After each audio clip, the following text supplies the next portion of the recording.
Hello students. तो मैं अभी डिस्कस करने वाला हूँ QFT जो कि HNO3 और H2SO4 पर बेस्ड है।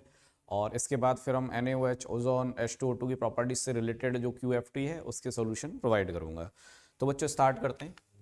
सबसे पहला क्वेश्चन है heating of ammonium dichromate produces. तो बच्चों ये बात आप जानते हैं कि अमोनियम डाइक्रोमेट को जब हीट किया जाता है तो बेसिकली जो डाइक्रोमेट आयन है वो एक ऑक्सीडाइजिंग एजेंट है, तो वो अमोनियम आयन का ऑक्सीडेशन कर देता है और ऑक्सीडाइज करके इसको कन्वर्ट करता है N2 में। तो एक तो आपको मिलती है नाइट्रोजन गैस, सेल्फ रिड्यूस होकर आपको दे देता है Cr2O3। Cr2O3। तो बच्चों यही हमको देखना है यहाँ पर कि प्रोडक्ट में क्या क्या मिल रहा है। तो नाइट्रोजन और Cr2O3 का एक ही ऑप्शन है हमारे पास, बॉम्बे, तो ये ऑप्शन हमारा सही हो जाएगा। तो ये इन्फॉर्मेशन आपको पता ही है, हीटिंग इफेक्ट में आप ये पढ़ते हैं। नेक्स्ट देखिए, which of the following halide undergoes in hydrolysis by SN1 mechanism. बच्चों SN1 मैकेनिज्म का मतलब यहाँ बहुत सीधा सा है कि ऐसे कंपाउंड जिनका हाइड्रोलाइसिस रूम टेम्परेचर प्रेशर पर यानी ऑर्डिनरी कंडीशन पर नहीं हो सकता, उनका हाइड्रोलाइसिस SN1 मैकेनिज्म के थ्रू हो सकता है। मतलब पहले आपको बॉन्ड ब्रेक करना होता है, एक वैकेंट साइट क्रिएट करनी होती है, उसके बाद वाटर का अटैक होता है। यानी कि जो लीविंग ग्रुप है पहले वो जाएगा, न्यूक्लियोफाइल जो है पहले वो हटेगा वहाँ से और फिर वाटर का अटैक होगा। तो ऐसा मैकेनिज्म किसका है वो देखना है हमको। बच्चों BCl3 की अगर बात करें तो इसका हाइड्रोलाइसिस ऑर्डिनरी कंडीशन पर हो जाता है। NCl3 की बात करें तो अमोनिया और HOCl मिल जाते हैं normal room temperature pressure. ASCl3 की बात करें बच्चों तो H3ASO3 मिल जाता है प्लस HCl। लेकिन इनमें से एक NF3 ऐसा मॉलिक्यूल है जिसका हाइड्रोलाइसिस ऑर्डिनरी कंडीशन पर नहीं होता। मतलब पहले यहाँ पे ड्रेस्टिक कंडीशन लेनी पड़ेगी, बहुत ज़्यादा हाई टेम्परेचर प्रेशर पे इसको हीट करना पड़ेगा। हीट करके आप इसमें कन्वर्ट करते हैं इसको NF2 प्लस में, नाइट्रोजन +3 में होता है, और फाइनली इसका जब हाइड्रोलाइसिस किया जाता है तो फाइनल प्रोडक्ट पे आपको मिलता है N2O3। तो बच्चों इसकी जो मैकेनिज्म है वो SN1 मैकेनिज्म होती है। नेक्स्ट देखिए, which of the following compound does not give oxy acid of central atom on hydrolysis. देखिए अगर हाइड्रोलाइसिस सिलिकॉन SiCl4 का करें तो सिलिसिक एसिड मिल जाता है SiOH4। अगर NCl3 का हाइड्रोलाइसिस करें बच्चों तो यहाँ मिलता है अमोनिया, क्योंकि बच्चों नाइट्रोजन क्लोरीन बॉन्ड में नाइट्रोजन की इलेक्ट्रोनेगेटिविटी होती है ज़्यादा, इस पे नेगेटिव चार्ज आता है और क्लोरीन पे आता है पॉजिटिव चार्ज। तो यहाँ पर जो ऑक्सी एसिड मिलेगा बेसिकली वो मिलेगा क्लोरीन का यानी HOCl का। तो यहाँ पर जो सेंट्रल एटम की बात कर रहा है कि भाई does not give oxy acid of central atom on hydrolysis, तो बच्चों एक ऑप्शन तो ये NCl3 है ही। PCl3 की बात करें तो इसका ऑक्सी एसिड मिल जाता है हमको H3PO3। PCl5 की बात करें तो इसका ऑक्सी एसिड हमको मिल जाता है H3PO4। तो बच्चों आंसर हो जाएगा सेकंड यानी NCl3। नेक्स्ट देखिए, which of the following is correct statement. Chlorine has higher dissociation energy than the chlorine. तो बच्चों ये बात गलत है, क्लोरीन की बॉन्ड डिसोसिएशन एनर्जी ज़्यादा होती है। फिर आता है ब्रोमीन और फ्लोरीन आता है थर्ड नंबर पर, तो ये स्टेटमेंट हो गया हमारा wrong. Second, chlorine has higher electron affinity than chlorine. तो बच्चों जानते हैं आप पूरी पीरियडिक टेबल में क्लोरीन का इलेक्ट्रॉन एफिनिटी सबसे ज़्यादा होता है, तो ये भी गलत है। Third, HF is stronger acid than HCl। नहीं, हेलोजन के एसिड्स की अगर बात करें तो HI सबसे स्ट्रॉन्ग है, फिर HBr, फिर HCl, फिर HF। ये बॉन्ड डिसोसिएशन एनर्जी पर बेस्ड होता है, तो HF की स्ट्रेंथ HCl से क्या होती है, कम, तो ये भी गलत है। तो बच्चों फिर तो सही कौन सा हुआ, डी ऑप्शन, यानी boiling point increases down the group in halogens. तो बात तो सही है, आयोडीन में मॉलिकुलर वेट आयोडीन का ज़्यादा है तो वीक फोर्स की स्ट्रेंथ क्या होगी, ज़्यादा, तो उसका जो बॉइलिंग पॉइंट है या मेल्टिंग पॉइंट है दोनों ही ज़्यादा होंगे आयोडीन के लिए।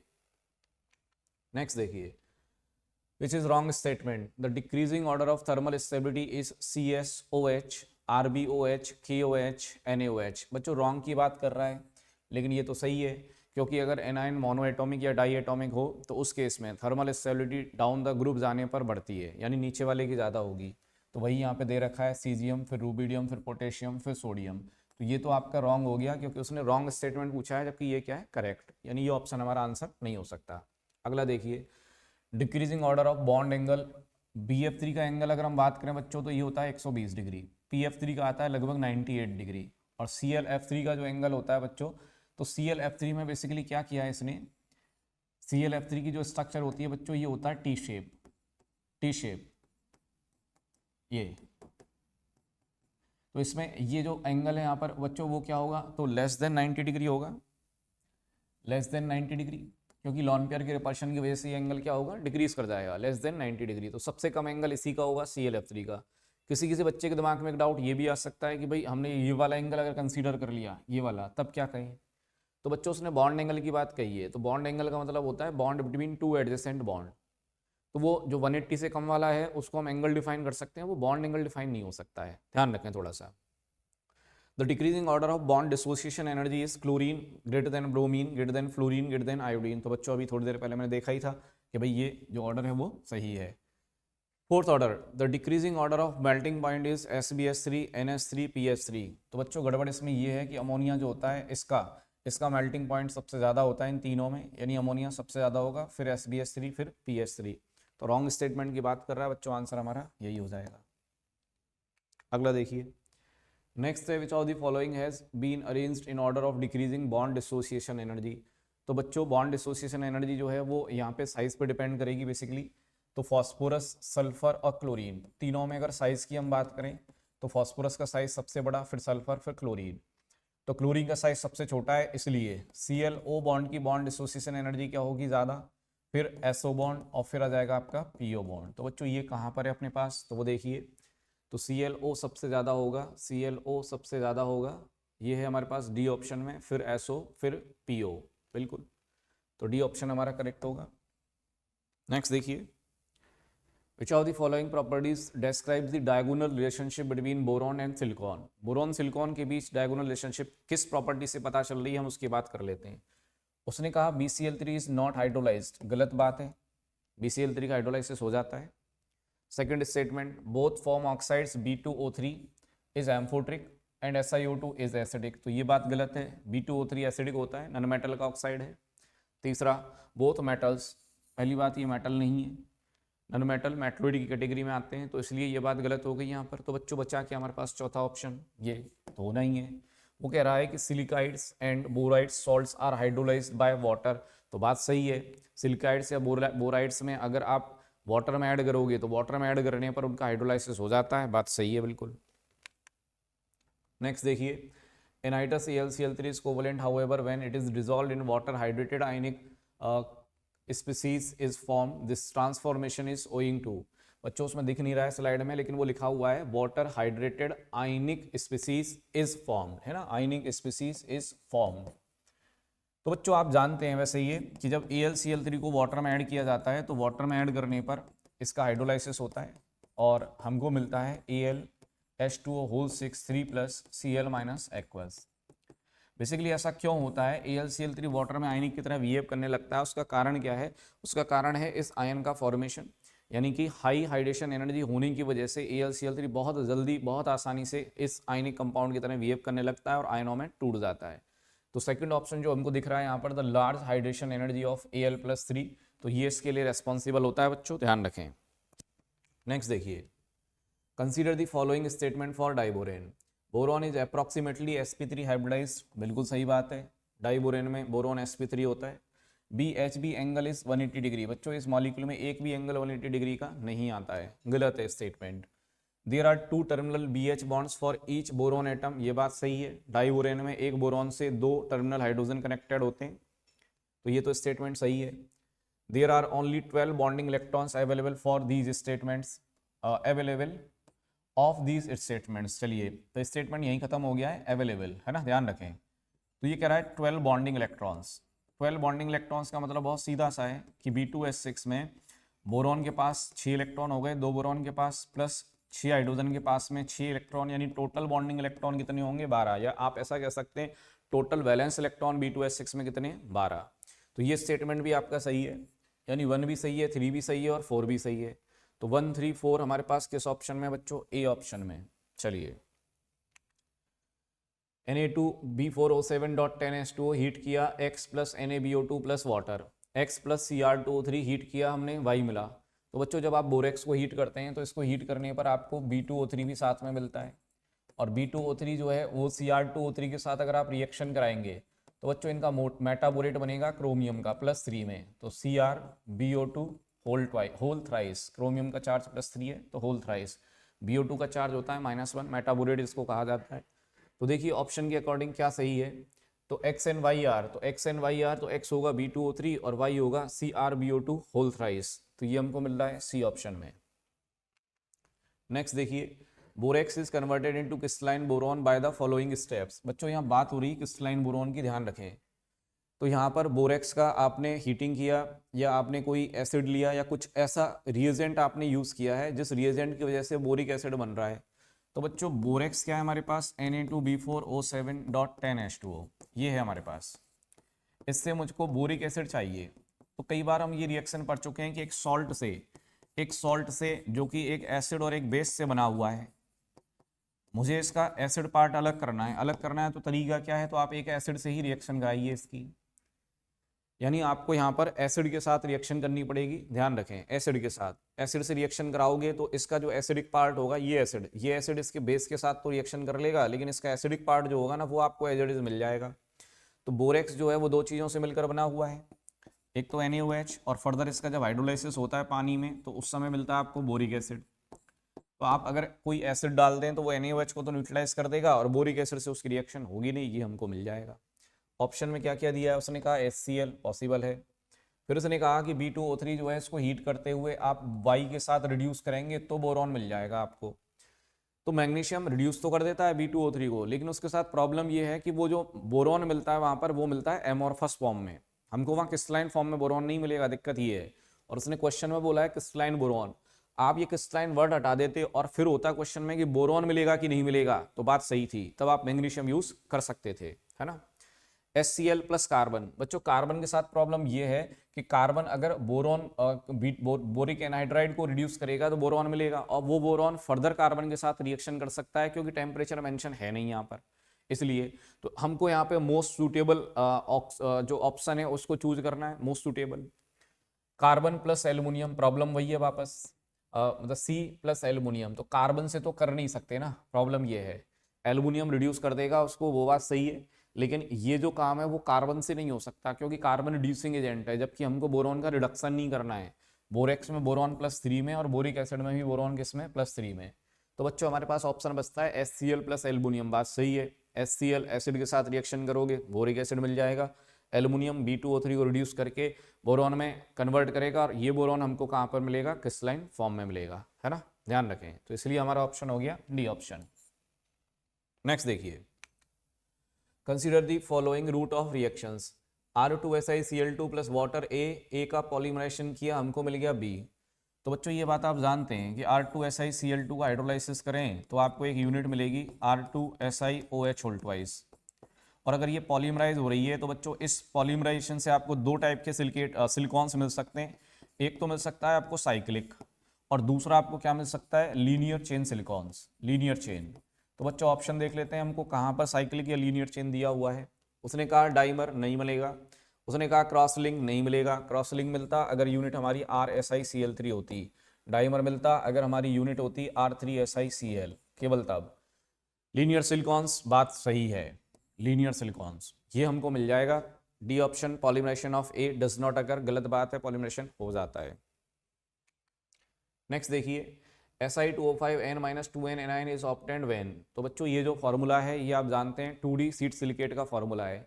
2D सीट सिलिकेट जो होता है उसमें एक सिलिकेट यूनिट अपना 3 ऑक्सीजन कॉर्नर शेयर करता है, 3 ऑक्सीजन कॉर्नर। तो वो कह रहा है नो ऑक्सीजन, गलत है। वो कह रहा है 1 ऑक्सीजन, गलत है। 2 कह रहा है, गलत है। कितनी शेयर्ड होंगी, 3 होंगी। तो 3 ऑक्सीजन शेयर्ड होंगी, तभी आपको फॉर्मूला क्या मिलेगा, Si2O5। नेक्स्ट देखिए, in which of the following silicates only 2 corners पर टेट्राहेड्रन आर शेयर्ड। तो 2 ऑक्सीजन कॉर्नर शेयर्ड की बात कर रहा है बच्चों, तो ये केवल 2 ही सिलिकेट में होता है, एक तो साइक्लिक सिलिकेट और एक होता है single chain silicate, cyclic and single chain. Pyro नहीं, डबल चेन नहीं, 3D नहीं, साइक्लिक बिल्कुल, सिंगल चेन बिल्कुल, सीट सिलिकेट नहीं। 2D सीट सिलिकेट में 3 होते हैं, ध्यान रखें। तो साइक्लिक और सिंगल चेन वाला ऑप्शन यानी 2-4 का ऑप्शन हमारे पास कहाँ पर है बच्चों, डी में है। तो डी में है बिल्कुल। नेक्स्ट देखिए, वो कह रहा है Na प्लस अमोनिया X मिलेगा, तो X बच्चों आपको मिलेगा NaNH2 सोडियम अमाइड।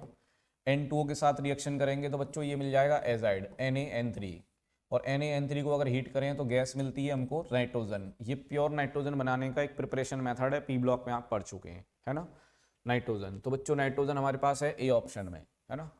नेक्स्ट देखिए, which of the following statements are correct about the reaction between the copper metal and the dilute HNO3। Copper metal की अगर डाइल्यूट HNO3 के साथ आप रिएक्शन करें बच्चों, Cu प्लस डाइल्यूट HNO3। तो इन दोनों के रिएक्शन से हमको क्या मिलता है बच्चों, तो हमको मिलता है CuNO3 whole twice plus NO plus water, ये मिलता है। ठीक है, चलिए, the principal reducing product is NO gas, तो बात सही है, NO हमको मिलती है। Copper metal is oxidize to copper plus 2 aqueous ion which is blue in colour, बात सही है, cupric nitrate aqueous solution blue colour होता है, सही है।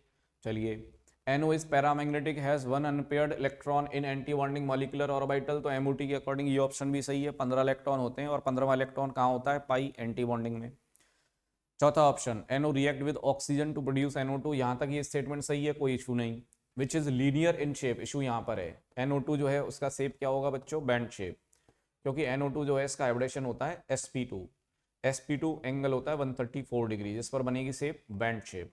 तो ये जो स्टेटमेंट है यहाँ पर गलत हो गया, तो 1 2 3 तीनों सही है, तीनों सही है, और कहाँ पर हैं ये हमको दिख रहे हैं ए ऑप्शन में 1 2 3। नेक्स्ट देखिए, ammonia plus oxygen platinum plus heat, A मिलेगा, ए क्या मिलेगा, NO मिलेगा। जो ओस्टवाल्ड मेथड है ये, ओस्टवाल्ड HNO3 की प्रिपरेशन का ओस्टवाल्ड मेथड, उसका पहला स्टेप। चलिए, उसने कहा NO की रिएक्शन ऑक्सीजन से B मिलेगा, तो B क्या मिलेगा बच्चों, NO2 मिलेगा। उसने कहा NO2 plus oxygen plus H2O plus C, water भी ले रखा है, और B प्लस O2, तो NO2 अगर ऑक्सीजन से ऑक्सीडाइज हो रहा है तो नाइट्रोजन प्लस 4 में, फर्दर कहाँ जाएगा, प्लस 5 में जाएगा, और कहीं जा नहीं सकता, तो प्लस 5 में अब ये वाटर के साथ रिएक्शन करेगा, तो बच्चों इसका क्या हो जाएगा, हाइड्रोलाइसिस, क्या बन जाएगा, HNO3। तो A NO है, B NO2, और जो C आपकी बात कर रहा है वो क्या है बच्चों, HNO3। तो NO plus NO2 plus HNO3, ये ऑप्शन कहाँ पर है, NO NO2 HNO3, ये मिल रहा है हमको B ऑप्शन।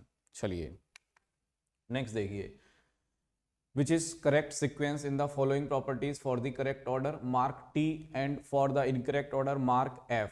चलिए, Lewis acidity order SiF4 SiCl4 SiBr4 SiI4, बच्चों ये गलत है, यहाँ बैक बॉन्डिंग इफेक्ट काम नहीं करता है, बैक बॉन्डिंग डोमिनेट नहीं होती, क्योंकि सिलिकॉन है थर्ड पीरियड एलिमेंट, तो यहाँ पर जो बैक बॉन्डिंग है वो इतनी इफेक्टिव नहीं होती, यहाँ इफेक्ट काम करता है -I यानी electronegativity.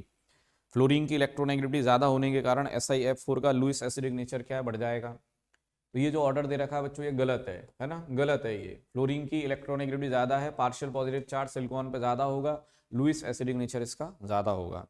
Second option, melting point ammonia greater than SbH3 greater than ASH3 greater than PH3, तो बच्चों ये बात आप पढ़ते ही हैं P ब्लॉक में, तो मेल्टिंग पॉइंट का ये जो ऑर्डर है वो सही है।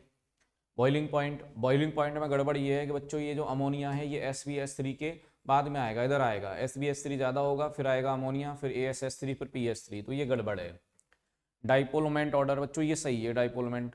अब ये कैसे जज करेंगे हम, तो देखिए यहाँ पर NH बॉन्ड का जो डेल्टा EN है सबसे ज़्यादा है, मैक्सिमम है ना, delta EN, SbH3 ASH3 PH3। अब इसमें अगर बात करें बच्चों तो PH बॉन्ड का डेल्टा EN लगभग 0 है, अप्रॉक्सीमेट, यानी कि यहाँ पर डाइपोल मोमेंट जो मिलेगा मुझे PH बॉन्ड की वजह से लगभग वो जो बॉन्ड मोमेंट है वो बहुत कम मिल रहा होगा, इसलिए ये आया मिनिमम पर, बात सही है। अब एंटीमनी और आर्सेनिक की बात करें तो नाइट्रोजन फॉस्फोरस आर्सेनिक और इधर से फिर एंटीमनी, तो बच्चों इनमें क्या होगा कि अब जैसे जैसे आप नीचे जाओगे नीचे वाले की इलेक्ट्रोनेगेटिविटी और कम हो चुकी होगी, अब इसकी इलेक्ट्रोनेगेटिविटी कम हो चुकी होगी तो इनका जो डेल्टा EN है यानी SbH बॉन्ड का वो क्या है, बढ़ जाएगा। वो अगर बढ़ जाएगा तो इसका जो डाइपोल मोमेंट है वो बढ़ जाएगा, क्योंकि बॉन्ड मोमेंट इंक्रीज कर जाएगा इसलिए। तो बच्चों यहाँ पर एंटीमनी वाले का यानी SbH3 का ज़्यादा हो जाएगा, फिर आएगा ASH3 का, PH3 सबसे कम, और सबसे ज़्यादा कौन, अमोनिया। तो ये बात सही है, डाइपोल मोमेंट का ऑर्डर यही आना चाहिए बिल्कुल। तो हमारे पास पहला ऑप्शन जो है वो हमको मिला false, second true, third false, fourth true. तो FT इसमें नहीं है, यहाँ है, ए ऑप्शन में हमको दिख रहा है ना, फॉल्स ट्रू। चलिए, नेक्स्ट है कैल्शियम इमाइड का मतलब है बच्चों CaNH। इमाइड क्या होता है बच्चों, NH-2 को बोलते हैं हम इमाइड। NH2 माइनस होता तो इसको बोलते हैं एमिडो, है ना, ध्यान रखें थोड़ा सा, NH-2 इमाइड, इसको बोलते हैं एमाइड, है ना, लिगेंड में पढ़ते हैं ना आप इसको, इस लिगेंड का नाम होता है एमिडो, है ना। चलिए, तो NH-2, तो इसका हाइड्रोलाइसिस आप करोगे तो बच्चों हाइड्रोलाइसिस के लिए आप वाटर को पोलर मान लो H+OH-, और यहाँ से आपको मिल जाएगा कैल्शियम हाइड्रोक्साइड, और इधर से NH-2 के साथ H+ कनेक्ट होके क्या देगा आपको, अमोनिया गैस। तो आपको अमोनिया मिलेगी प्लस कैल्शियम हाइड्रोक्साइड मिलेगा। तो अब देखिए यहाँ पर वो कह रहा है कि गैस सी जो है on reaction with magnesium gives compound D. भाई गैस जो मिल रही है वो गैस है आपकी, उसके साथ रिएक्शन कर रहे हैं, डी मिल रहा है, D on hydrolysis gives again gas B. तो देखिए रिएक्शन में क्या कह रहा है, बी गैस, तो बी गैस तो यहाँ से क्लियर हो गई, अमोनिया है, ठीक। On oxidation by bleaching powder gives gas C, C gas आपकी क्या हो गई, नाइट्रोजन, क्योंकि ब्लीचिंग पाउडर अमोनिया का ऑक्सीडेशन करके बना देता है नाइट्रोजन गैस, है ना। नाइट्रोजन मैग्नीशियम के साथ रिएक्शन करता है तो बना देता है Mg3N2 मैग्नीशियम नाइट्राइड। इसका आप हाइड्रोलाइसिस करते हैं तो आपको दो चीजें मिलती हैं, एक तो मैग्नीशियम हाइड्रोक्साइड आपको मिलता है प्लस साथ में मिलती है अमोनिया गैस। चलिए तो यहाँ से आप ये कह सकते हैं जो पूछा हुआ है हमसे यहाँ पर कि D on hydrolysis again gas B, B C D. तो बच्चों बी हमारे पास में अमोनिया है, सी हमारे पास नाइट्रोजन है, और डी हमको मिला है मैग्नीशियम नाइट्राइड, है ना, डी मैग्नीशियम नाइट्राइड। तो ये ऑप्शन में कहाँ कहाँ पर है देखिए, तो ये हमारे पास ऑप्शन में हमको मिल रहे हैं N2 अमोनिया N2 और Mg3N2। बच्चों यहाँ पे ये करेक्शन है छोटा सा, यहाँ पर छोटा सा प्रिंटिंग मिस्टेक है, यहाँ पर इसका जो फॉर्मूला है बच्चों वो आएगा Mg3N2, है ना। तो यही ऑप्शन हमारा आंसर हो जाएगा Mg3N2। एक फॉर्मूले में इसमें करेक्शन है थोड़ा सा, है ना, बस, और नहीं, बाकी सब सही है। रिएक्शन मैंने पूरी बता दी यहाँ पर, तो आप यहाँ से क्लियरली ये देख सकते हैं। चलिए अगला क्वेश्चन देखते हैं। Next, XeF2 and XeF6 are separately hydrolyzed then. तो भाई देखो XeF2 का हाइड्रोलाइसिस आप करेंगे तो इसके हाइड्रोलाइसिस करने पे आपको क्या मिलता है, तो आपको इसमें मिलता है xenon plus half O2 plus HF, ये मिलता है ना। XeF6 का हाइड्रोलाइसिस आप करते हैं तो इसके हाइड्रोलाइसिस में आपको क्या मिलता है, XeO3 मिलता है प्लस HF। अब बोल क्या रहा है आपसे, बोथ गिव्स आउट O2, गलत बात है, ऑक्सीजन नहीं मिलती XeF6 में। XeF6 गिव्स ऑक्सीजन, गलत बात है। XeF2 अलोंग गिव्स ऑक्सीजन, बात सही है। Neither of them gives HF, बात गलत है, दोनों देते हैं। अगला देखिए, multiple correct type options. Sodium thiosulphate is formed when. बच्चों सोडियम थायोसल्फेट कब बनता है, जब एलिमेंटल सल्फर को सोडियम सल्फाइड के साथ बॉईल किया जाता है। तो इसको बॉईल करने पर आपको मिल जाता है सोडियम थायोसल्फेट Na2S2O3। चलिए अब क्या कह रहा है देखिए, तो SO2 is boiled into Na2S, नहीं, हमको एलिमेंटल सल्फर चाहिए, हमको सल्फाइड आयन नहीं चाहिए, है ना, एलिमेंटल सल्फर चाहिए। चलिए वो कहता है Na2SO4 इज बॉइल्ड, बात सही है। Na2SO4 को जब बॉईल किया जाता है किसके साथ, सल्फर के साथ बॉईल किया जाता है ना, ये ध्यान रखना बच्चों, सल्फर के साथ बॉईल करने पर आपको मिल जाएगा sodium thiosulphate. H2S2O3 is neutralize by NaOH, तो ये भी बात सही है। अगर आप इस एसिड में NaOH डाल दोगे तो NaOH डालने पर ये इसको न्यूट्रलाइज कर देगा और क्या बना देगा, इसका सॉल्ट यानी Na2S2O3। तो बिल्कुल आप इससे बना सकते हैं। वो कह रहा है Na2SO4 is reduced sodium sulphate. भाई सोडियम सल्फेट अगर आप रिड्यूस करोगे, सल्फाइड बनाओगे, सल्फर बनाओगे, सल्फाइड बनाओगे, थायोसल्फेट कैसे बन जाएगा उसके रिडक्शन से, तो इसलिए वो गलत है। तो जो सही ऑप्शन है हमारे पास वो बी और सी ऑप्शन सही है, ध्यान रखें, बी एंड सी। इसके बाद है consider the following reactions, AX plus YV2 limited supply of air compound P, ZB2 excess air compound Q। If atomic number of element A and B are 15 and 8, मतलब यहाँ से क्लियर हो गया कि A क्या है, फॉस्फोरस है, white phosphorus. B का उसने बोल दिया है 8 मतलब ऑक्सीजन है बच्चों, ये कुछ नहीं किया उसने, बस वो सीधा फॉस्फोरस ऑक्सीजन लिखने के बजाय उसको ए और बी में घुमा रहा है और कुछ नहीं है। चलिए यहाँ पर वो बात कर रहा है फिर कि पी कंपाउंड, तो भाई लिमिटेड सप्लाई ले रखी है तो P4O6 बनेगा, और अगर एक्सेस सप्लाई ले रखी है बच्चों तो उस केस में बनेगा P4O10, यानी Q P4O10 है और P आपका P4O6 है। अब क्या कह रहा है, BAB बॉन्ड एंगल, करेक्ट बोला है उसने, ध्यान रखना, करेक्ट पूछ रहा है। तो BAB bond angle in compound Q is greater than BAB bond angle in compound P। बच्चों इसमें क्या करिए आप, सिंपल दोनों की स्ट्रक्चर बनाइए, बैंड रूल अप्लाई करना पड़ेगा हमको और तब हमको आंसर मिलेगा ये। तो आप इसमें स्ट्रक्चर बनाएंगे P4O6 का, तो ये बनेगा, इसमें एक लॉन पेयर। P4O10 का बनाएंगे तो ऑक्सीजन आ जाएगा, POP POP POP POP,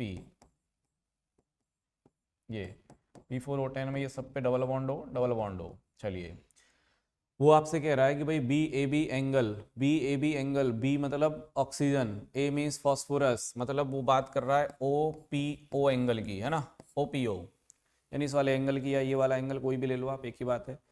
वो कह रहा है कि Q कंपाउंड में, Q मतलब P4O10 है हमारा, Q इस वाले में ये ज़्यादा है एज कम्पेयर टू और P4O6। तो ये बात सही है। क्यों सही है? देखिए कि लॉन पेयर के रिपल्शन ज़्यादा होंगे एज कम्पेयर टू बॉन्ड, तो लॉन पेयर के रिपल्शन ज़्यादा होने के कारण वो एंगल को क्या कर देगा, कम कर देगा। या आप इसको ऐसा समझ लो, लॉन पेयर में एस करेक्टर क्या होगा, ज़्यादा होगा as compare to double bond. तो यहाँ इस वाले बॉन्ड में एस करेक्टर को क्या कर देगा, ये कम कर देगा। एस करेक्टर कम करेगा तो एंगल क्या हो जाएगा, डिक्रीज कर जाएगा। इस जगह इस वाले बॉन्ड में एस करेक्टर क्या होगा, कम, एस करेक्टर कम होगा, सॉरी इस वाले केस में डबल बॉन्ड का एस करेक्टर कम होगा, डबल बॉन्ड का एस करेक्टर कम होगा, तो यहाँ एस करेक्टर लॉन पेयर के कंपैरिजन में अगर कम है तो बॉन्ड में एस करेक्टर क्या हो जाएगा, ज़्यादा। तो बॉन्ड में अगर एस करेक्टर ज़्यादा हो गया तो ये वाला जो एंगल होगा ये इंक्रीज कर जाएगा, तो इसके बजाय ये यानी P4O10 का जो एंगल है वो ज़्यादा होगा एज कम्पेयर टू P4O6।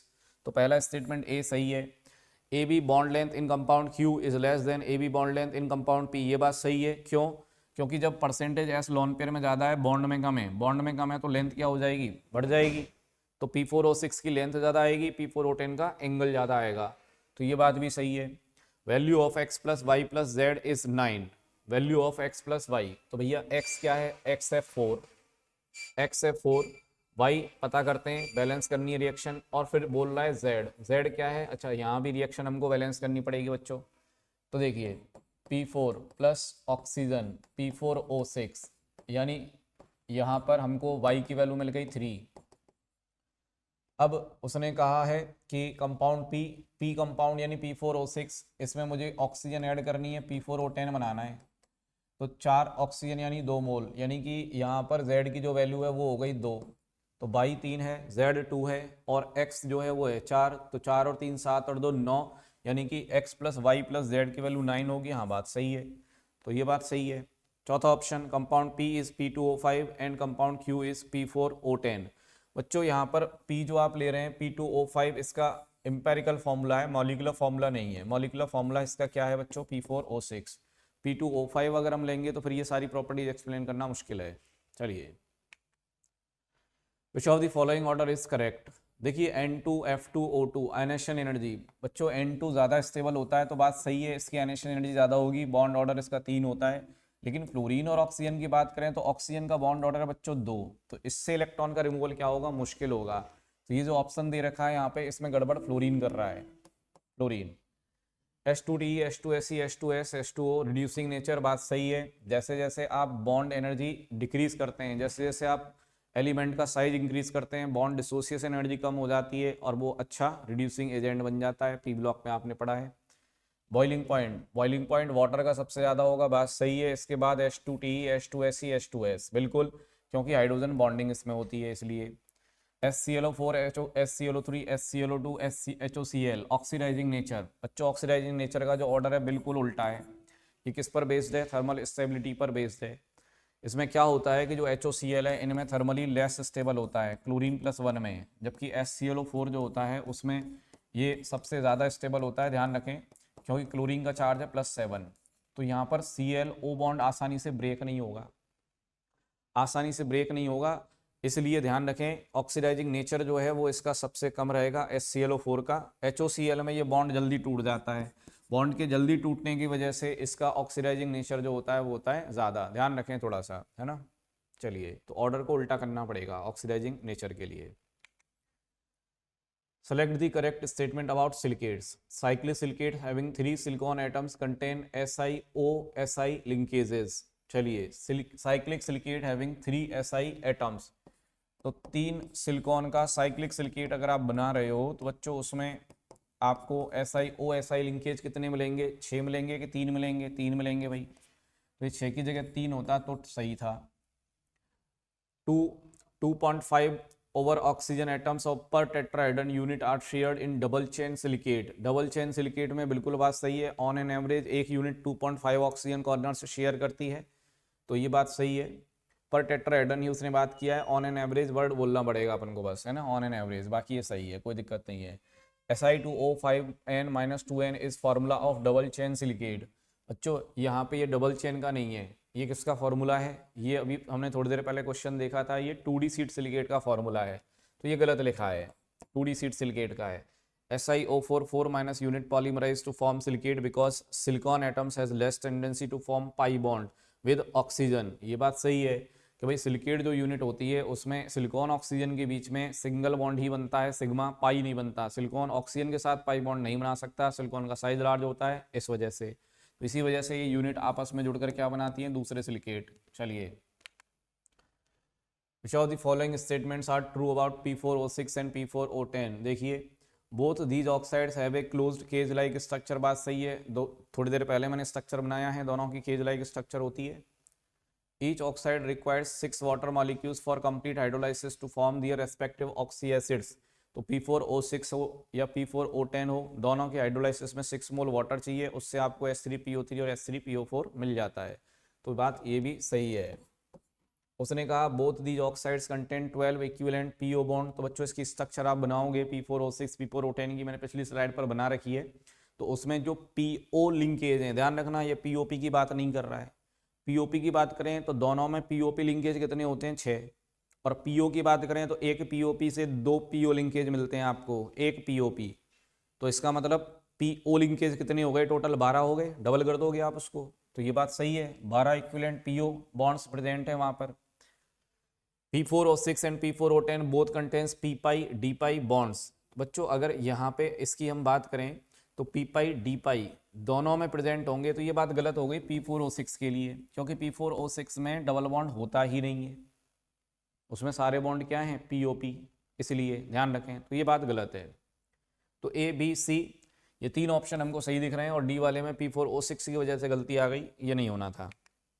चलिए, Which of the following will be formed when HNO2 disproportionate in aqueous medium। चलिए, तो बच्चों सिंपल सी रिएक्शन है, जानते हैं आप इसको, HNO2 जो है +3 से डिस्प्रपोर्शनेट होता है, तो एक तो आपको देता है HNO3 +5 में, और साथ में आपको मिलती है NO नाइट्रोजन +2 में।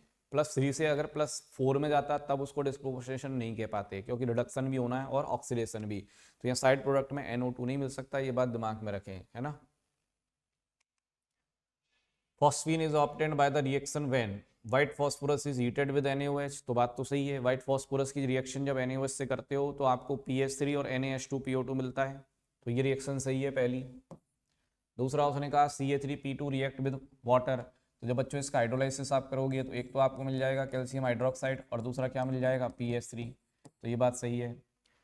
इसके बाद बोला उसने कि red phosphorus is heated with NaOH, नहीं, रेड फॉस्फोरस NaOH के साथ ये रिएक्शन नहीं देता, ये कौन देता है, व्हाइट फॉस्फोरस देता है, रिएक्टिविटी हाई होती है व्हाइट फॉस्फोरस की। Phosphorus is heated in current of hydrogen. बच्चों फॉस्फोरस डायरेक्ट हाइड्रोजन के साथ रिएक्शन नहीं कर पाता है, ध्यान रखना, है ना, तो यहाँ से आपको PH3 नहीं मिलती है, ये दिमाग में रखें।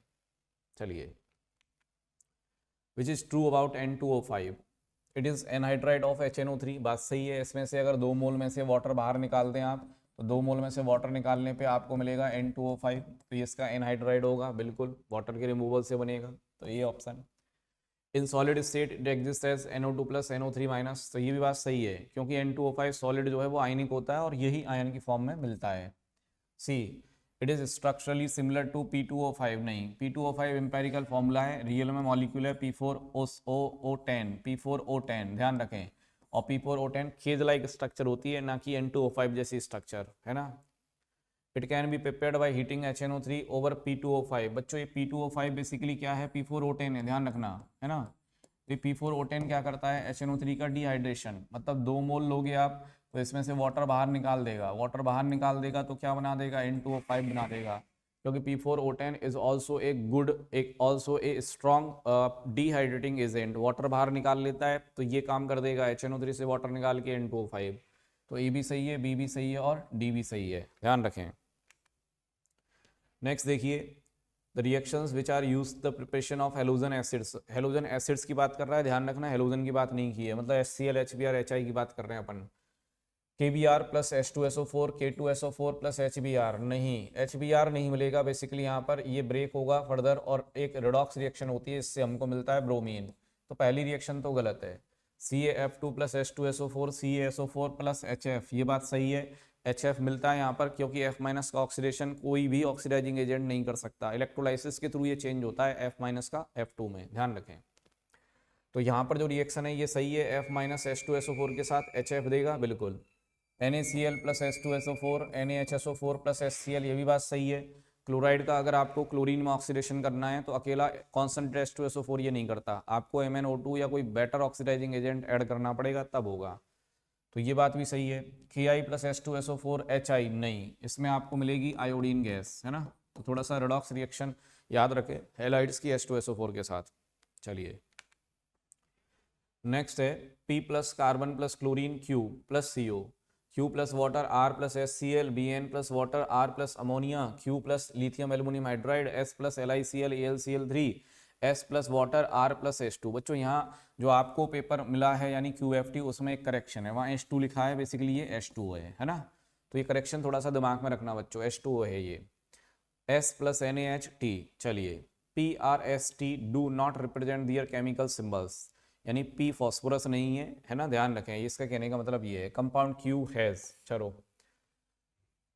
यहाँ से बच्चों कुछ आइडिया हमको लग रहा है। P plus C carbon plus chlorine Q plus CO। एक बात यहाँ से क्लियर हो गई, इस P में ऑक्सीजन प्रेजेंट है क्योंकि आप साइड रिएक्शन में बना रहे हैं CO, तो कार्बन इससे ऑक्सीजन से रिएक्शन करके बना रहा होगा CO, मतलब कार्बन ने इसको रिड्यूस किया है। ये कोई एक ऑक्साइड है, मेटल एंड मेटल कुछ भी हो सकता है, नहीं पता। उसने कहा कि Q प्लस वाटर R मिलेगा और R यहाँ से भी मिल रहा है। Bn का हाइड्रोलाइसिस आप करेंगे तो दो चीजें मिलती हैं, नाइट्रोजन -3 में अमोनिया देगा और बोरॉन +3 में देगा बोरिक एसिड। तो बच्चों यहाँ से R आ गया आपके पास कि ये बोरिक एसिड है। अगर R आपका बोरिक एसिड है और साथ में HCl मिल रहा है पानी से रिएक्शन करके बच्चों, तो निश्चित तौर पर ये Q क्या है, BCl3 है। अगर ये BCl3 है, ये एक ऑक्साइड है किसी एलिमेंट का और वो एलिमेंट तो बोरॉन है, तो इसका मतलब P क्या है यहाँ से, तो P क्लियर हो गया बच्चों, ये B2O3 है, बोरिक एनाइड्राइड।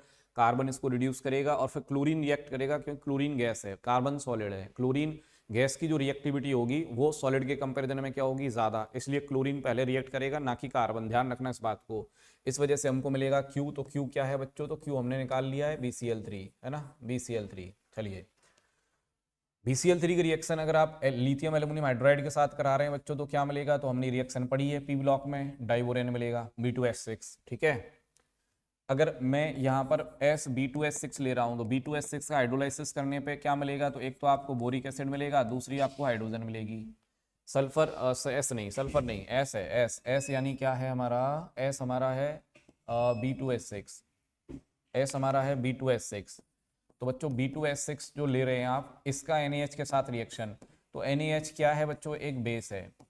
इसमें जो H- होता है बेसिकली ये लुईस बेस का काम करता है, और हमने ये बात जानी थी कि लुईस बेस के साथ आप रिएक्शन करेंगे तो डाइबोरेन का क्या हो जाएगा, बॉन्ड क्लीवेज, है ना। तो हमको कंपाउंड क्या मिलेगा, हमको कंपाउंड मिलेगा NaBH4, इसका फॉर्मेशन होगा NaBH4। चलिए तो हमको सारी चीज़ें मिल चुकी हैं, अब थोड़ा सा ऑप्शन देख लेते हैं, ऑप्शन क्या कहता है। वो कह रहा है compound Q has zero dipole moment. Q क्या है, BCl3, डाइपोल मोमेंट जीरो होता है, बात सही है। ए प्लेनर ट्राइगोनल स्ट्रक्चर, BCl3 बिल्कुल ट्राइगोनल प्लेनर होता है। एन इलेक्ट्रॉन डेफिशिएंट कंपाउंड, बिल्कुल BCl3 जो होता है एक लुईस एसिड का काम करता है। ऑक्टेट इनकम्प्लीट है, पार्शियल बैक बॉन्डिंग होती है। ए लुईस बेस, गलत है, ऑक्टेट पूरा नहीं है। दूसरी बात लॉन पेयर नहीं है, इसलिए लुईस बेस का काम नहीं कर सकता। चूज दी करेक्ट कोड, तो 1 2 3 सही है यहाँ पर और चौथा गलत है, ध्यान रखें। चलिए 1 2 3 यानी C। Compound T is used as an, compound T हमको क्या मिला था बच्चों, हमने देखा अभी B2S6 मिला था, डाइबोरेन B2S6। उसने कहा कि ये ऑक्सीडाइजिंग एजेंट होगा, नहीं होगा। कॉम्प्लेक्सिंग एजेंट होगा, नहीं भाई, B2S6 कॉम्प्लेक्सिंग एजेंट भी नहीं है। ब्लीचिंग एजेंट का काम करेगा, नहीं करेगा। रिड्यूसिंग एजेंट का, सॉरी एक मिनट, यहाँ पर जो हमको T मिला है बेसिकली वो मिला है NaBH4 है ना, वो मुझे थोड़ा गलत ध्यान रह गया था। यहाँ पर B2H6 नहीं है, ये क्या है, ये है NaBH4, है ना, ध्यान रखें NaBH4। वो कह रहा है ऑक्सीडाइजिंग एजेंट का काम करेगा, नहीं करेगा, कॉम्प्लेक्सिंग एजेंट का काम करेगा, नहीं करेगा, वो खुद एक कॉम्प्लेक्स है BH4-, ठीक है। इधर से ब्लीचिंग एजेंट का काम करेगा, नहीं करेगा, रिड्यूसिंग एजेंट का काम करेगा, बिल्कुल करेगा। क्यों? क्योंकि इसका नाम ही क्या है, सोडियम बोरोहाइड्राइड, है ना, ध्यान रखना थोड़ा सा। ये रिड्यूसिंग एजेंट का काम करता है, हाइड्राइड्स के फॉर्मेशन में यूज किया जाता है, जैसे लिथियम एल्यूमिनियम हाइड्राइड होता है वैसे ही NaBH4 है, सोडियम बोरोहाइड्राइड। चलिए, कंपाउंड S की बात कर रहे हैं, यानी B2S6, तो S B2S6 है। अब इस B2S6 में क्या क्या चीजें हैं, थोड़ा उसकी बात कर लेते हैं। एन ऑड इलेक्ट्रॉन कंपाउंड, नहीं B2S6 ऑड इलेक्ट्रॉन नहीं होता। 2C 3 इलेक्ट्रॉन, देखने पे ऐसा लगेगा हाँ हाँ हो गया, लेकिन बच्चों वो जो स्टेटमेंट है वो है 3C 2 इलेक्ट्रॉन, ध्यान रखना। ये कह रहा है 2C 3 इलेक्ट्रॉन, गलत है स्टेटमेंट, ध्यान रखें ये चीज गलत है, 3C 2 इलेक्ट्रॉन होता सही था। एन इलेक्ट्रॉन डेफिशिएंट, बिल्कुल B2S6 इलेक्ट्रॉन डेफिशिएंट होता है। sp2 हाइब्रिडाइज्ड कंपाउंड, B2S6 में बोरॉन sp3 होता है, ध्यान रखें, बोरॉन sp3 होता है, ध्यान रखें, तो गलत है स्टेटमेंट। करेक्ट कोड में भाई हमको थर्ड वाला सही दिख रहा है, थर्ड वाला यानी कि ए ऑप्शन। चलिए नेक्स्ट है ए की रिएक्शन हीट कर रहे हैं आप, तो हीट करने पर ब्राउन गैस मिल रही है। H के साथ very low temperature, C blue colour, water D FeSO4 plus H2SO4।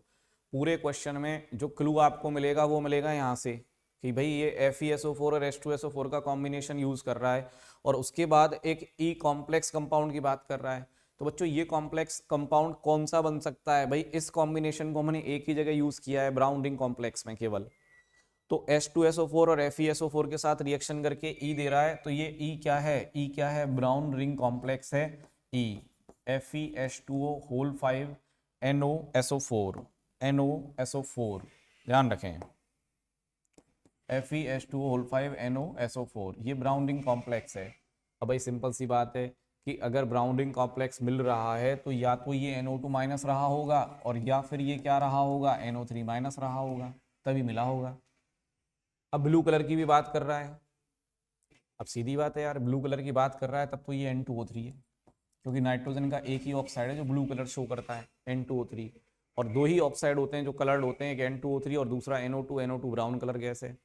तो अब इसने जो ब्लू कलर की बात की, इससे मेरे दिमाग में आया N2O3, क्यों आया, क्योंकि ये नाइट्राइट या नाइट्रेट की बात कर रहा है, N2O3 वाटर के साथ रिएक्शन करे तो क्या बनाएगा, तो HNO2 बनाएगा, सही बात है, यानी NO2- आयन उसमें होगा, बिल्कुल बिल्कुल होगा, सही है। इसके बाद हम बात कर रहे हैं gas H very low temperature पर C बना रही है ब्राउन कलर की गैस के साथ। अब N2O3 बन रहा है और ब्राउन कलर गैस है, मतलब ये क्या है, ये NO2 है। तो NO2 N2O3 किससे बनाता है, NO के साथ रिएक्शन करके, तो गैस H क्लियर हो गई यहाँ से कि ये NO गैस है, गैस H। चलिए अब इसकी बात करें भाई, ये एक नाइट्रेट है, किसका नाइट्रेट है, तो उसने कहा blue colour to the flame, तो blue colour to the flame की बात कर रहा है, और फिर कह रहा है K2CrO4 के साथ येलो प्रेसिपिटेट।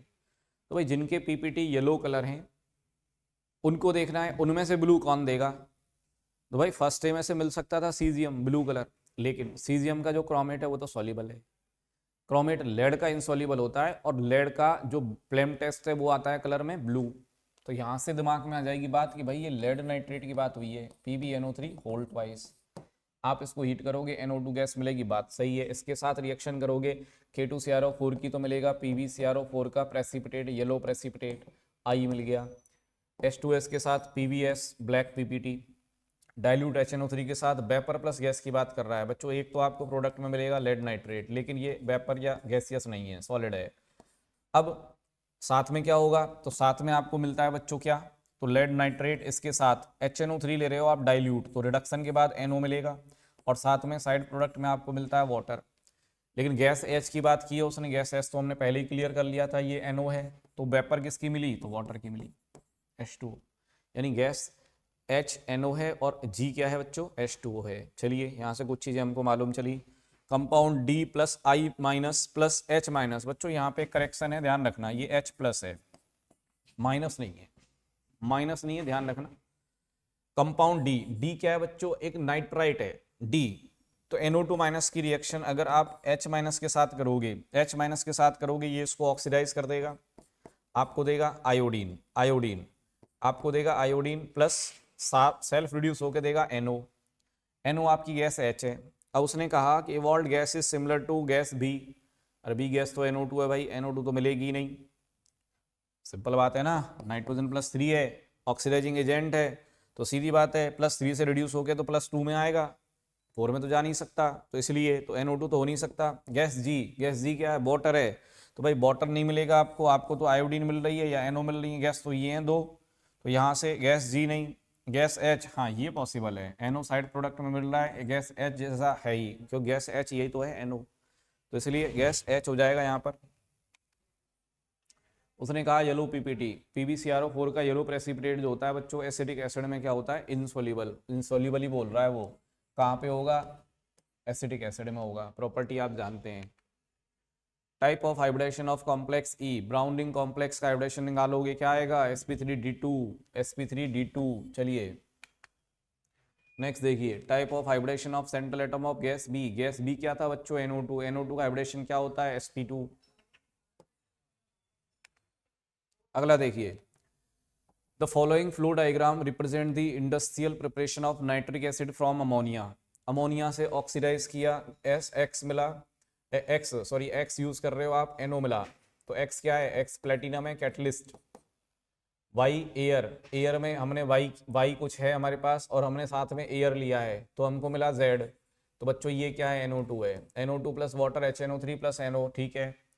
यहाँ पे दो मैकेनिज्म होती हैं बेसिकली, जो NO2 होता है वो आपका हाइड्रोलाइसिस करके HNO3 प्लस HNO2 देता है, HNO2 फर्दर अनस्टेबल होता है, डिस्प्रपोर्शनेट होके देता है HNO3 प्लस NO, यानी प्रोडक्ट में आप HNO3 प्लस HNO2 भी लिख सकते हैं, HNO3 प्लस NO है तो वो भी लिख सकते हैं, कोई दिक्कत वाली बात नहीं है। चलिए वो कह रहा है आपसे कि एक्स वाई जेड को पहचानिए, एक्स क्या है, तो बच्चों एक्स तो प्लेटिनम है, ये बात तो आपको पता ही है, क्योंकि आप ओस्वाल्ड मेथड की बात कर रहे हैं बेसिकली, ओस्वाल्ड मेथड, और उसमें platinum as a catalyst use किया जाता है, तो इसलिए चारों ऑप्शन को देखकर आप ये सीधा प्लेटिनम से ही क्वेश्चन को ओपन कर सकते हैं। कूल कर रहे हैं -25 डिग्री सेल्सियस पर, तो कूल कर रहे हैं, ठीक है, लो टेम्परेचर चाहिए इस रिएक्शन में हमको। फिर उसने कहा, इस रिएक्शन की बात हो रही है ना, NO वाली रिएक्शन की, ठीक, यहाँ पर फिर उसने कहा कि भाई Z चाहिए हमको, तो Z क्या है, तो Z क्या है, NO2 है Z। हालांकि क्वेश्चन आपका ओपन हो गया था प्लेटिनम कैटलिस्ट से ही, तो वहां से ही हमने आंसर निकाल लिया इसका, बाकी सब सोचने की जरूरत थी नहीं। चलिए, when Z is dissolved in H2O then formation of HNO3 takes place through various reactions। मैंने कहा था ना आपसे कि NO2 को अगर आप वाटर में ऐड करते हैं तो आपको दो चीज़ें मिलती हैं, HNO2 plus HNO3।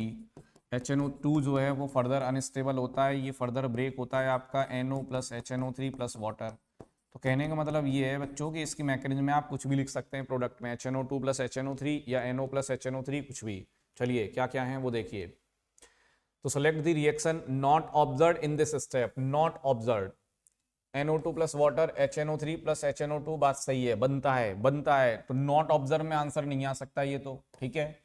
HNO2 water plus NO plus NO2, बिल्कुल आप ये भी कह सकते हैं कि भाई ये जो रिएक्शन है ये ऑब्जर्व होगी, क्योंकि HNO2 अनस्टेबल होता है, फर्दर ब्रेक होके NO प्लस NO2 भी दे सकता है, बिल्कुल। अगर यहां पर मैं NO2 प्लस वाटर की बात कर रहा हूं बच्चों, तो HNO3 प्लस NO, भाई NO2 का हाइड्रोलाइसिस आपने किया है, NO2 का हाइड्रोलाइसिस आपने किया है, तो HNO3 प्लस HNO2 मिला था, और HNO2 फर्दर ब्रेक होके क्या दे रहा है, NO plus HNO3 plus water, तो यहां से ये बात लिखी जा सकती है। दूसरी बात, मैंने वो वाली रिएक्शन कैसे लिखी, तो बच्चों उस वाली रिएक्शन में HNO3 आपको मिल रहा था, NO मिल रहा था और वाटर मिल रहा था। NO क्या करता है, एनवायरमेंटल ऑक्सीजन से तुरंत रिएक्शन करके क्या बना लेता है, NO2, तो वहां पर प्रोडक्ट में आप NO2 भी लिख सकते हैं, फिर वो NO2 वापस हाइड्रोलाइसिस होके फिर वो चलाता रहेगा रिएक्शन को, तो इसलिए तो यानी सारी रिएक्शन जो है ABC ये सब ऑब्जर्व होती हैं, तो इनमें कोई भी ऐसा रिएक्शन नहीं है जो कि ऑब्जर्व नहीं होता हो, है ना। चलिए, calculate the value of x plus y minus z for the following silicates SiXOY plus z anion. बच्चों इसमें थोड़ा डायग्राम आपको दिख रहा है, हालांकि आइडिया लग गया होगा। इसमें 1 2 3 4 5 और 6 तो सिलिकॉन है बच्चों, Si6। ऑक्सीजन अगर काउंट करोगे बच्चों तो 1 2 3 4 5 6 7 8, 9, 10, 11, 12, 13, 14, 15, 16, 17 और 18, टोटल 18 ऑक्सीजन है बच्चों। यहाँ पर ध्यान रखें O18। चार्ज निकालोगे पहले तो 6 इंटू 4 24 माइनस 18 इंटू 2 36, 24 36 मतलब -12, तो चार्ज आ गया -12। तो z की जो वैल्यू है बच्चों वो तो हो गई 12। z अगर 12 है तो y क्या हो गया 6, और x भी कितना है 6। पूछा क्या है उसने, तो x plus y minus z, x plus y minus z, तो 6 प्लस 6 12 माइनस 12 कितना आ जाएगा बच्चों, 0 आ जाएगा। चलिए, consider the structure of Al2Me6 compound and find the value of x minus y upon z, where x is maximum number of atoms that can lie in a plane having terminal Al-Me bond, y is total number of 3c2 electron bond। Al2Me6 की बात कर रहा है बच्चों, तो Al CH3 Al CH3 CH3 CH3 Al CH3 CH3, ये compound है। Maximum number of atoms in a plane, terminal की बात की हमें, इनसे कोई मतलब नहीं है। तो देखो बच्चों, एल्यूमिनियम sp3 है, इसके 2 बॉन्ड एक प्लेन में आ सकते हैं, तो इनको मैं कंसीडर नहीं कर रहा हूँ इस बार। टर्मिनल की बात कर रहा है, टर्मिनल को ही देखेंगे हम। तो ये कार्बन, इसका एक हाइड्रोजन और प्लेन में, ये कार्बन, इसका एक और हाइड्रोजन प्लेन में, क्योंकि sp3 सेंटर के 2 बॉन्ड एक प्लेन में आ सकते हैं। तो ये sp3 है 2 बॉन्ड, और जिस प्लेन में ये AlC बॉन्ड है उसी प्लेन में CH भी ले सकते हैं, क्योंकि ये भी sp3 है। ऐसे ही सेम इस डायरेक्शन में भी इस कार्बन का एक H, इस कार्बन का एक H, तो 5 इधर से 5 इधर से, टोटल एटम एक प्लेन में कितने आ गए, 10 आ गए। टोटल एटम एक प्लेन में आ गए बच्चों 10। यानी कि यहाँ पर x का जो वैल्यू है वो तो हो गया 10 एटम बोल रहा है, ठीक है। y total number of 3c2 electron bond, 3c2 electron bond कितने हैं बच्चों, इसमें 2 होते हैं भाई, ब्रिज बॉन्ड जो होते हैं, है ना, ये वाला और एक ये वाला, 2 बॉन्ड है। तो y की वैल्यू आ गई 2। Total number of atom that are sp3 hybridize, तो बच्चों इसमें सारे एल्यूमिनियम sp3 हैं, सारे कार्बन sp3 हैं, ये है ना। तो ये एटम कितने हो जाएंगे बच्चों यहाँ पर, तो 6 कार्बन 2 एल्यूमिनियम 8, तो z का वैल्यू हो गया 8। x का वैल्यू हो गया, कितना निकाला था भाई x हमने, x निकाला था हमने 10, x हमने निकाला था 10, और y हमने निकाला है 2, तो y 2, और x हमारा निकला है 10, x हमारा 10 है। चलिए, पूछ क्या रहा है, x minus y upon z, x 10 minus 2 upon z कितना आ जाएगा बच्चों, तो z हमारा 8 है, तो ये वैल्यू कितनी आ जाएगी, 1 आ जाएगी। बात सही है। तो ये सिंपल सा एक क्वेश्चन है, ज़्यादा कुछ है नहीं इसमें। अगला देखिए, Marshall acid H2O A plus B, A plus H2O B plus C, if PQ represent maximum number of atoms that can lie in a plane of compound A and C respectively, then find out value of P minus Q। चलिए, तो यहाँ पर बात कर रहे हैं हम A की और C की। पहले A पता तो कर लें, A है क्या, मार्शल एसिड H2H2O8, इसमें आपने पानी ऐड किया, हमको मिला H2SO4 H2SO5, 2 चीजें मिलेंगी आपको, A plus H2O B plus C। अच्छा ठीक है, उसने क्या किया है, पूरी रिएक्शन लिखी है बच्चों, है ना, पूरी रिएक्शन, क्योंकि वो कॉमन प्रोडक्ट की बात कर रहा है यहाँ पर, इसलिए। तो इसको मैं ऐसे लिख सकता हूँ 2 मोल H2SO4 प्लस H2O2। क्यों लिखा है मैंने ऐसे, मेरे को कैसे पता चला, मेरे को ऐसे मालूम चला यहाँ पर कि उसने ए का फर्दर हाइड्रोलाइसिस किया है। फर्दर हाइड्रोलाइसिस अगर किया है, इसका मतलब वो यहाँ पर प्रोडक्ट में उसको रखना नहीं चाहता है। तो ए, अच्छा ए का हाइड्रोलाइसिस कर रहा है, मतलब H2SO4 नहीं है। चलिए, हमने पहले सही सोचा था, पहले हमने सही सोचा था, वो ए का फर्दर हाइड्रोलाइसिस कर रहा है, तो फर्दर हाइड्रोलाइसिस H2SO4 का तो हो नहीं सकता, वो तो H2SO5 का ही होगा, वो तो H2SO5 का ही होगा, फर्दर हाइड्रोलाइसिस, है ना। तो ये देख लीजिए थोड़ा सा, ए है बी है, ए का फिर से हाइड्रोलाइसिस कर रहा है, तो भाई हो जाता है, H2SO5 का हाइड्रोलाइसिस फर्दर से हो जाएगा तो क्या बनेगा, H2SO4 बनेगा प्लस H2O2 बनेगा, ये बनेगा प्रोडक्ट, ठीक है। चलिए, अब कॉमन की बात कर रहा है, तो भाई B प्लस ए और एक बन रहा है C, ठीक है। कॉमन ए क्या है, तो ए तो भाई H2SO5 है ना, ए तो आपका H2SO5 है, और B आपका क्या है, B आपका H2SO4 है, और C क्या हो गया बच्चों, ये हो गया हमारा H2O2, है ना। C हमारा H2O2 हो गया, B हो गया H2SO4 और A हो गया H2SO5। अब number of atoms in one plane, तो बच्चों H2O2 H2O2 की बात करें अगर, तो इसमें आप जानते हैं हाफ ओपन बुक स्ट्रक्चर है, हाफ ओपन बुक ऐसे। तो ऑक्सीजन ऑक्सीजन और एक हाइड्रोजन, कोई भी ले लो आप, ऊपर लेना चाहो उसको या नीचे लेना चाहो, वो एक प्लेन में होंगे, यानी 3 एटम, 3 एटम यहाँ पर एक प्लेन में होंगे, ध्यान रखें। तो इसको हमने कह दिया है ए के रेस्पेक्ट में, तो ए की बात कर रहे हैं हम, तो यानी ये तो हो गया पी हो गया, नहीं, P and Q respectively maximum number atom that can lie in a plane of compound A तो H2SO5 है भाई, ये हमको P नहीं मिला, ये हमको मिला है Q, ये हमको मिला है Q, है ना, ध्यान रखें Q की वैल्यू आ गई 3। अब मार्शल एसिड की बात कर रहे हैं, इसकी सॉरी H2SO5 की बात कर रहे हैं, तो H2SO5 की अगर बात करें तो SOOH डबल बॉन्ड O और OH, इसकी बात कर रहे हैं भाई। बच्चों ये भी स्ट्रक्चर बिल्कुल कुछ ऐसा ही है, H2SO5 में क्या होगा, तो यहाँ पर ये जो परऑक्सी लिंकेज आ रहे हैं, मतलब बिल्कुल ऐसा ही स्ट्रक्चर आप बना सकते हैं H2O2 टाइप, HOO, फिर डबल बॉन्ड नहीं, सिंगल बॉन्ड ही आएगा, SOO, ये हो गया, यहाँ से हमने ले लिया S, और इस S से डबल बॉन्ड O, और फिर डबल बॉन्ड O और OH, ऐसे हम बना सकते हैं इस स्ट्रक्चर बिल्कुल H2O2 वाले फ्रेम में लेकर।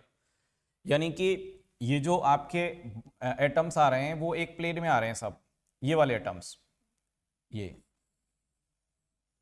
क्यों आ रहे हैं भाई, मैंने थोड़ी देर पहले कहा था H2O2 वाली बात, H2O2 जैसी स्ट्रक्चर है ना। ये ऑक्सीजन जो है आपकी, ये ऑक्सीजन sp3 है, इसके 2 बॉन्ड एक प्लेन में आ सकते हैं, तो इसके 2 बॉन्ड मैंने ये ले लिए। ये ऑक्सीजन sp3 है, तो इसके 2 बॉन्ड एक प्लेन में आ रहे हैं बिल्कुल, तो ये बॉन्ड एक प्लेन में, ये और ये बॉन्ड एक प्लेन में। अब इस सल्फर की बात करें, ये sp3 है, इसके 2 बॉन्ड एक प्लेन में आ सकते हैं, यानी कि 2 एटम जो कनेक्ट हो रहे हैं वो ये भी प्लेन में मान लिया मैंने और ये भी प्लेन में मान लिया, ठीक है। तो यहाँ पर मैक्सिमम नंबर ऑफ एटम्स की अगर बात करें तो वो एटम कितने आ जाते हैं, 5। आप कहोगे नहीं मैं इस हाइड्रोजन को आउट ऑफ प्लेन ले लेता हूँ, ले लो आप, उससे भी कोई फर्क नहीं पड़ता।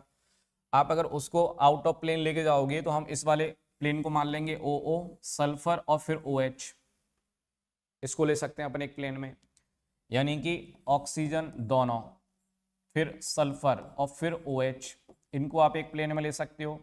तो ये एटम कितने होंगे यहाँ से, 5, और अगर आप इनको लेते हैं डबल बॉन्डेड ऑक्सीजन को लेकर तब भी वो कितने आएंगे, 5, यानी मैक्सिमम एटम किसी भी प्लेन को आप कंसीडर करेंगे तो वो कितने आने, 5 ही आने।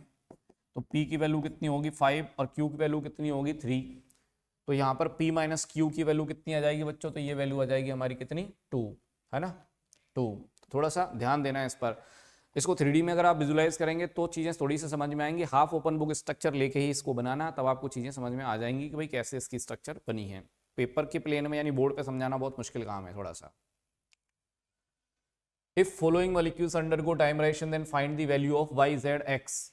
डाइमर बना रहा है ClO3, तो ClO3 तो बनाएगा Cl2O6, O2F2, Ga2H6, I2Cl6, B2H4, Al2Cl6, N2O4। चलिए, number of molecule which are hypervalent in dimeric form, hypervalent x में हाइपरवेलेंट कौन कौन आएगा, 1, 2, चलिए 2 आ गए, x का value 2। y number of molecules which complete octet in dimer form, complete octet कौन, 1, इसका नहीं है, ये भी नहीं है, ये भी नहीं है, दूसरा 2 और एक 3, तीनों के ऑक्टेट कंप्लीट है, तो y की वैल्यू आएगी 3। z number of molecule which are hypovalent octet incomplete octet 1, इधर से 2, तो 2 आ जाएगा इसका वैल्यू, z का वैल्यू आ गया 2। तो yz अपॉन x, y कितना 3, z कितना 2 अपॉन x 2, वैल्यू कितनी आ जाएगी बच्चों, 3 आ जाएगी।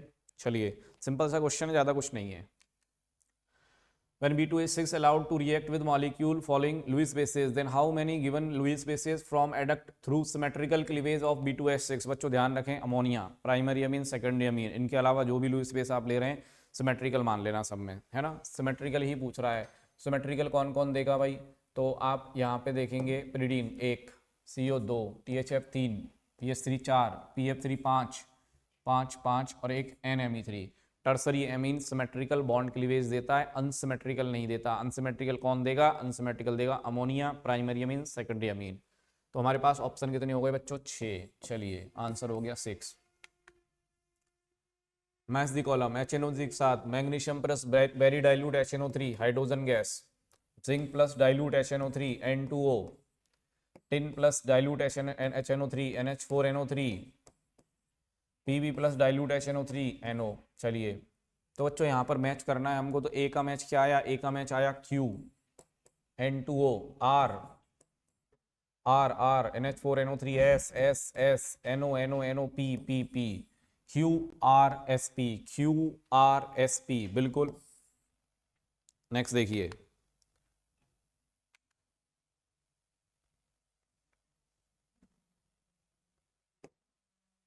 चलिए तो बच्चों ये हमने यहाँ पे QFT डिस्कस कर लिया है, HNO3 एंड H2SO4 की प्रॉपर्टीज का।